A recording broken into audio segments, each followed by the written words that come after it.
ہوا سے ظاہری ان ظاہری اعضاء کو اگر اللہ تعالیٰ کی مرضی کا پابند بنا دیا جائے تو اللہ تعالیٰ کی رحمت کے وہ دروازے کھلتے ہیں جو تصور سے باہر ہیں۔ نبی کریم صلی اللہ علیہ وسلم کے بعد کوئی پیغمبر نہیں آئے گا، آپ کے دروازے کے غلام دعوت حق دیتے رہیں گے، حرام کاموں سے بچیں، سنیمہ بینی سے بچیں۔ میں ان لوگوں سے کہتا ہوں اگر آنکھ نیچی نہ رکھو گے تو شرمگاہ نہ بچ سکے گی۔ اللہ تعالیٰ اپنی مہربانی فرمائے، اللہ پاک کی ذات مہربانی فرمائے، اللہ تعالیٰ سب کو حیا نصیب فرمائے، اللہ تعالیٰ حیا نصیب فرمائے۔ اب حضرت ہی کہہ سکتے ہیں اگلے جملے، میں تو بس نقل کرنا ہی بعض دفعہ مشکل ہو جاتا ہے، لیکن بڑے حضرات ہیں، ان کی باتیں دل سے نکلی ہوتی ہیں۔ عمراء کی بہو بیٹیاں سب نہیں، بس بعض اللہ تعالیٰ سب کی حفاظت فرمائے۔ بے دھڑک بے پردہ پھرتی ہیں، جاذبیہ کا سامان بہم پہنچا کر ٹھنڈی سڑک باغ جناح ناکلی میں غول کے غول پھرتی ہیں۔ پھر اخلاق کی جو حالت ہے وہ کسی سے پوشیدہ نہیں۔ حضرت توجہ دلا رہے ہیں کہ خیال رکھنا چاہیے، اللہ تعالیٰ سب کو اللہ حیا نصیب فرمائے۔ اللہ تعالیٰ مجھے اور آپ کو آنکھ کان اور زبان پر قابو رکھ کر دنیا میں زندگی بسر کرنے کی توفیق نصیب فرمائے، آمین یا الہ العالمین۔ آنکھ کی بندش کا حکم اللہ تعالیٰ نے دیا ہے، قُل لِّلْمُؤْمِنِينَ يَغُضُّوا مِنْ أَبْصَارِهِمْ وَيَحْفَظُوا فُرُوجَهُمْ۔ آپ مومنین کو فرما دیجیے اپنی نظروں کو پس رکھیں، ایمان والوں سے کہہ دو کہ وہ اپنی نگاہیں نیچی رکھا کریں اور اپنی شرمگاہوں کو بھی محفوظ رکھیں۔ آگے عورتوں کو بھی حکم دیتے ہیں، وَقُلْ لِلْمُؤْمِنَاتِ يَغْضُضْنَ مِنْ أَبْصَارِهِنَّ وَيَحْفَظْنَ فُرُوجَهُنَّ۔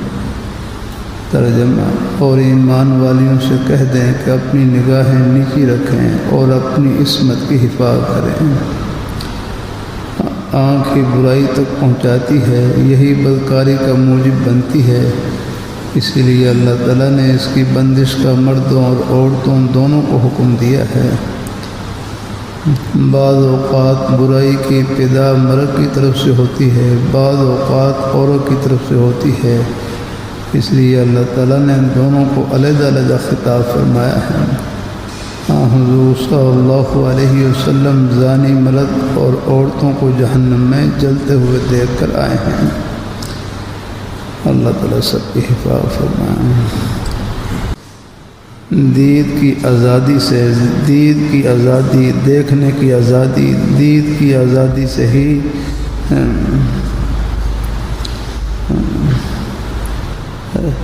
دید کی آزادی ہی بہرہ روی پیدا کرتی ہے، اللہ تعالیٰ سب کی حفاظت فرمائے۔ کان کی بندش، اللہ تعالیٰ کی مرضی کے خلاف کوئی آواز کان میں جانے نہ پائے۔ بعض اوقات سریلی آواز بدکاری کا ذریعہ بنتی ہے۔ عورت کی آواز سہانی ہو تو مرد کا دل چاہتا ہے کہ اس کو دیکھے، جس طرح اونٹ کی ناک میں نکیل ڈال دی جائے تو ایک چھوٹا سا بچہ بھی اس کو قابو کر لیتا ہے، اسی طرح شیطان لعین سریلی آواز کی نکیل ڈال کر مرد کو بدکاری کی طرف لے جاتا ہے۔ زبان کی بندش، زبان سب سے زیادہ خطرناک ہے۔ حضرت صلی اللہ علیہ وسلم فرماتے ہیں کہ ہر صبح جسم کے سارے اعضاء زبان کے سامنے عاجزی کرتے ہیں اور کہتے ہیں کہ ہمارے معاملے میں خدا سے ڈر، اس لیے کہ ہم تیرے ساتھ وابستہ ہیں، اگر ٹھیک رہے گی تو ہم بھی ٹھیک رہیں گے، اور تو کجروی اختیار کرے گی تو ہم بھی کجرو ہوں گے۔ حضور صلی اللہ علیہ وسلم کا مبارک ارشاد ارسال بن سعد سے روایت ہے کہ رسول اللہ صلی اللہ علیہ وسلم نے فرمایا کہ جو شخص مجھ سے اس کا عہد کرے کہ وہ اپنے دونوں کلوں کے درمیان والی چیز یعنی زبان اور اپنے دونوں پاؤں کے درمیان والی چیز یعنی شرمگاہ کی حفاظت کرے گا تو میں اس کو جنت میں داخل کرانے کا ضامن ہوں۔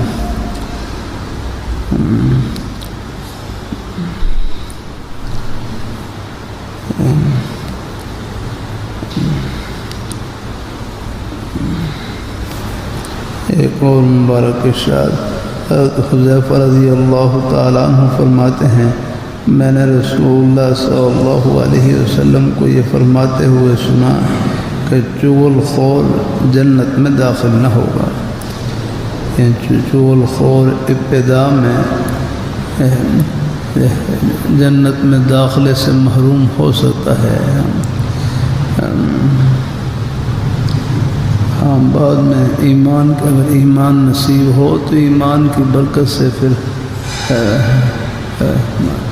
کبھی نہ کبھی اللہ پاک کی ذات جنت میں داخل کر دیں گے، لیکن ابتدائی دخول اولی سے محروم ہو سکتا ہے۔ یہاں بھی زبان ہی کا ذکر ہے، آنکھ اور کان کی ترجمانی زبان کرتی ہے۔